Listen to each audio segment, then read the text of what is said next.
नमस्कार, आप देख रहे हैं मुंबई क्राइम टीवी और मैं हूं आपके साथ ज्योतिका। आइए रुक करते हैं फटाफट खबरों की ओर।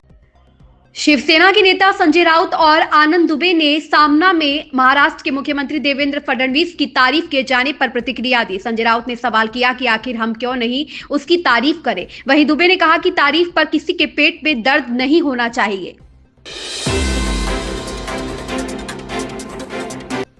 मुंबई में पिछले कुछ दिनों से अधिकतम और न्यूनतम तापमान के बीच लगभग 7 से 8 डिग्री सेल्सियस का उतार चढ़ाव देखने को मिल रहा है। हालांकि शुक्रवार को शहर में दिन और रात के तापमान के बीच लगभग 20 डिग्री का अंतर दर्ज किया गया, जिसे मौसम विज्ञानी इस समय के लिए बेहद असामान्य मानते हैं। बिहार की राष्ट्रीय जनतांत्रिक गठबंधन सरकार के अंदर कोई शक संशय नहीं है, ये दिखाते हुए मुख्यमंत्री नीतीश कुमार की प्रगति यात्रा का दूसरा चरण शनिवार से शुरू हो गया। कोहरा धुंध के कारण आसमान साफ नहीं था तो हेलीकॉप्टर की यात्रा रद्द करते हुए मुख्यमंत्री सड़क मार्ग से गोपालगंज रवाना हो गए। वायु गुणवत्ता प्रबंधन आयोग ने शुक्रवार 3 जनवरी को वायु प्रदूषण के स्तर में एक बार फिर उछाल के बाद दिल्ली एनसीआर क्षेत्र में ग्रेडेड रिस्पांस एक्शन प्लान चरण 3 के प्रतिबंध लागू कर दिए। यह कार्रवाई दिल्ली एनसीआर क्षेत्र के लिए समिति की ग्रेडेड रिस्पांस एक्शन प्लान के अनुरूप है। राजधानी लखनऊ में कैबिनेट मंत्री आशीष पटेल ने सीएम योगी आदित्यनाथ से मुलाकात की। दोनों के बीच करीब आधे घंटे तक बातचीत हुई। शुक्रवार देर शाम सीएम के गोरखपुर से लौटने के बाद मंत्री आशीष पटेल सीएम आवास पहुंचे थे।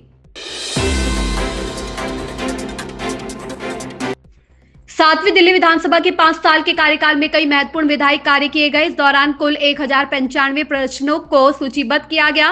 नियम 280 के तहत 702 विशेष उल्लेख मामले उठाए गए। विधानसभा ने कुल 28 विधेयक पारित किए, 4 सरकारी संकल्प और 14 अन्य संकल्प भी पारित हुए। 39 अल्पकालिक चर्चाएं और 13 ध्यानाकर्षण के विषय उठाए गए।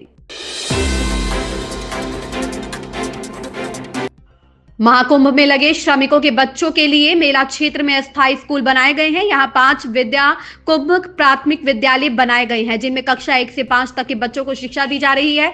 संगम नगरी प्रयागराज में 2025 के महाकुंभ की तैयारियां जोरों पर है। प्रयागराज ही नहीं, प्रदेश और देश के अलग अलग राज्यों से हजारों श्रमिक महाकुंभ को दिव्य, भव्य और नव्य बनाने में अहम भूमिका निभा रहे हैं।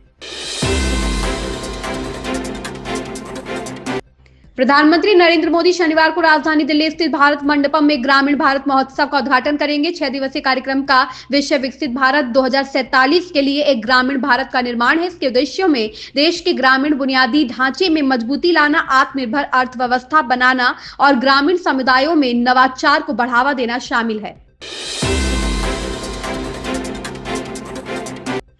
केंद्रीय गृह मंत्री अमित शाह ने कहा कि केंद्र शासित प्रदेश अंडमान एवं निकोबार द्वीप समूह और लक्षद्वीप में बुनियादी ढांचे का विकास और पर्यटन सुविधाएं बढ़ाना नरेंद्र मोदी सरकार की प्राथमिकता है। द्वीप विकास एजेंसी की बैठक की अध्यक्षता करते हुए शाह ने कहा कि केंद्र सरकार इन द्वीपों की संस्कृति और विरासत को संरक्षित कर रही है। सुप्रीम कोर्ट ने कहा कि सीबीआई को विभिन्न राज्यों के अधिकार क्षेत्र में तैनात केंद्रीय अधिकारियों के खिलाफ एफआईआर दर्ज करने के लिए राज्य सरकारों की अनुमति की जरूरत नहीं है। जस्टिस सीटी रवि कुमार और जस्टिस राजेश बिंदल की पीठ ने यह टिप्पणी आंध्र प्रदेश हाईकोर्ट के आदेश। इन खबरों में बस इतना ही। बने रहिए मुंबई क्राइम टीवी के साथ।